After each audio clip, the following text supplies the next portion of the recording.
এটা কি কাশ্মীর হয়েছে? যে কাশ্মীরের ঘটনা ঘটেছে আপনারা সকলেই জানেন। সেখানে নির্মমভাবে বেছে বেছে নাম জিজ্ঞাসা করে, ধর্ম জিজ্ঞাসা করে বেছে বেছে সেই হিন্দুদেরকে হত্যা করা হয়েছে।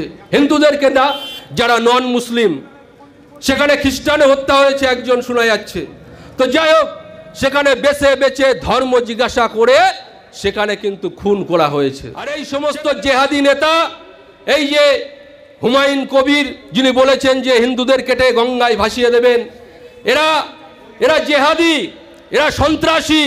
এদেরকে ধরে পদে লাথি মেরে জেলের মধ্যে ভরে দেওয়ার দরকার, কিন্তু এই তৃণমূল সরকার সেটা করতে পারবে না। বাংলায় যে সমস্ত হিন্দুরা এখনো ঘুমিয়ে আছে, সামান্য 1000-2000 টাকার লোভে, সামান্য নিজের স্বার্থ সিদ্ধি করার জন্য যারা নিজের জমি, নিজের দেশকে হারাতে চলেছে, সেই ঘুমন্ত হিন্দুদেরকে আজকে সজাগ করার জন্য আজকে আমাদের এখানে এই পথসভার আয়োজন করা হয়েছে।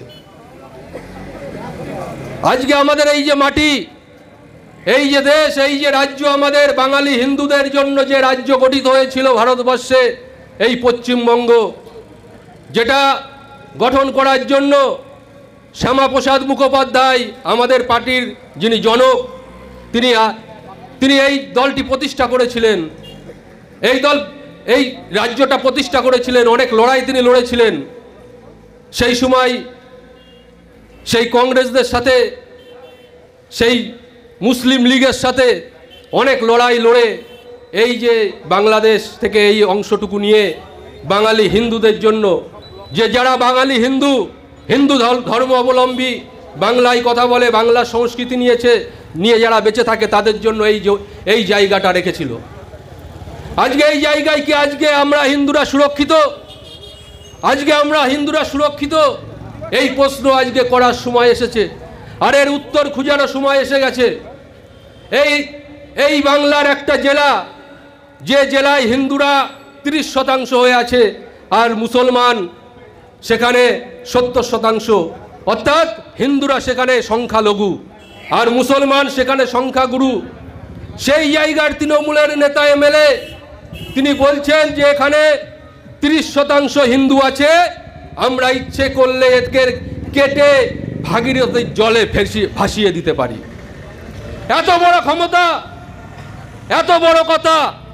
হিন্দু সমাজ আজকে যাদের গায়ে হিন্দুর রক্ত আছে, যাদের বিবেক আছে, বুদ্ধি আছে, আজকে আপনারা ভাববেন না যে যেখানে 30% হিন্দু, সেটা তো বাংলাদেশ না, সেটা পাকিস্তান না, সেটা এই পশ্চিম বাংলার অংশ এবং ভারতবর্ষের অংশ। আজকে সেখানে হিন্দুদেরকে বলছে। আজকে এই যে দাঙ্গা হয়েছে, পূর্ববর্তী বক্তা বলছিলেন, বিশ্লেষণ করেছেন উনিও, এই যে দাঙ্গা হয়েছে, এই দাঙ্গা কি শুধু একদিনের জন্য হয়েছে, হট করে হয়েছে? না, এটা পরিকল্পনা করে এই সমস্ত জেহাদি নেতা, এই যে হুমায়ুন কবির যিনি বলেছেন যে হিন্দুদের কেটে গঙ্গায় ভাসিয়ে দেবেন, এরা জেহাদি, এরা সন্ত্রাসী।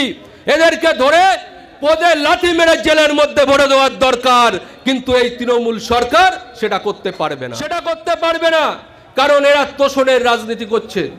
আজকে তোষণের রাজনীতি করতে করতে আজকে হিন্দুদেরকে এখানে মাটির তলায় ঢুকিয়ে দিচ্ছে।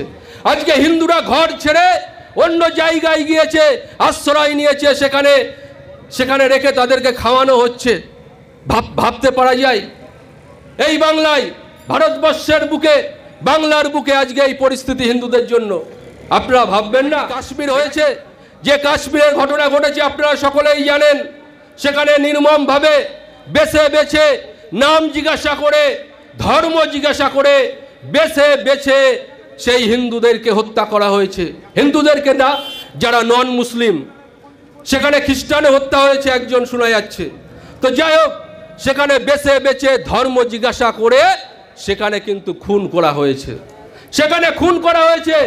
আজকে ভাববেন না এই হিন্দুস্তানে যদি আজকে আমরা না থাকতে পারি, এই ভারতবর্ষে যদি আজকে আমরা না থাকতে পারি, এই পশ্চিম বাংলায় যদি আজকে বসবাস আমরা না করতে পারি, তাহলে আমরা আর কোথায় যাব? ওপার বাংলা থেকে আজকে আমরা এপার বাংলায় চলে এসেছি। আজকে এপার বাংলায়ও আজকে যে পরিস্থিতি হয়েছে, যে এপার বাংলায়ও কিন্তু হিন্দুদের জন্য সুরক্ষিত নয়। তাই আমরা আজ থেকে যদি একতাবদ্ধ হতে পারি, আজ থেকে যদি আমরা এক জায়গায় আসতে পারি, এক ছাদের নিচে আসতে পারি, হিন্দু হিন্দু ভাই ভাই এই মন্ত্রকে বুকে নিয়ে যদি আমরা একসাথে চলতে পারি, এবং আগামী নির্বাচনে মনে রাখবেন বাংলার হিন্দু সমাজ, আপনারা ঘুমিয়ে আছেন হয়তো লোভে লোভে, আপনারা কিছু পাওয়ার লোভে আজকে ঘরের ফর্ম বিলি করা হচ্ছে পঞ্চায়েতে পঞ্চায়েতে। ঘর দেবে কিনা তার ঠিক নাই, এটা কিন্তু সামনে নির্বাচন, তার জন্য এই ঘরের ফর্ম বিলি করা হচ্ছে প্রতি নির্বাচনের আগে। তৃণমূল কংগ্রেসের এটা নির্বাচনী এটা এজেন্ডা যে তারা ঘরের ফর্ম বিলি করে প্রতি নির্বাচনের আগে। আর যদি 5টা ঘর দেওয়ার ক্ষমতা থাকে, 50টা ফর্ম নিয়ে বিলি করে মানুষের কাছে যারা দরিদ্র মানুষ, এবং প্রত্যেককে বলে যে আমরা আবার ক্ষমতায় আসলে তোমাকে আমরা প্রথম ঘর দেব। প্রত্যেককেই বলে প্রথম ঘর দেব, এটা এজেন্ডা। আজকে আপনি ঘরের লোভে, আজকে আপনি সাধারণভাবে আপনি একটা কিছুর লোভে, সরকারি প্রকল্পের লোভে আজকে আপনি যদি মনে করেন যে এই তৃণমূল কংগ্রেস মানে হচ্ছে হিন্দুদের রক্তে রঞ্জিত এই তৃণমূল কংগ্রেস, হিন্দুদের রক্তে রঞ্জিত এই তৃণমূল কংগ্রেস, হিন্দুদের রক্ত বয়ে গেলেও এই তৃণমূল কংগ্রেসের কিছু যায় আসে না। এই হিন্দু সমাজের মধ্যেও কিছু কিছু তৃণমূল কংগ্রেসের নেতা আছে, হিন্দু তৃণমূল কংগ্রেসের নেতা, তাদের বলে দিচ্ছি আপনারাও কান খুলে শুনে রাখবেন। আজকে যে পরিস্থিতি হিন্দুদের হয়েছে, এর জন্য যেমন সন্ত্রাসীরা দায়ী, যেমন জেহাদিরা দায়ী, তেমনই কিন্তু আপনারাও দায়ী। তাই আপনাদেরকে বলবো আপনারাও কিন্তু সজাগ হয়ে যাবেন।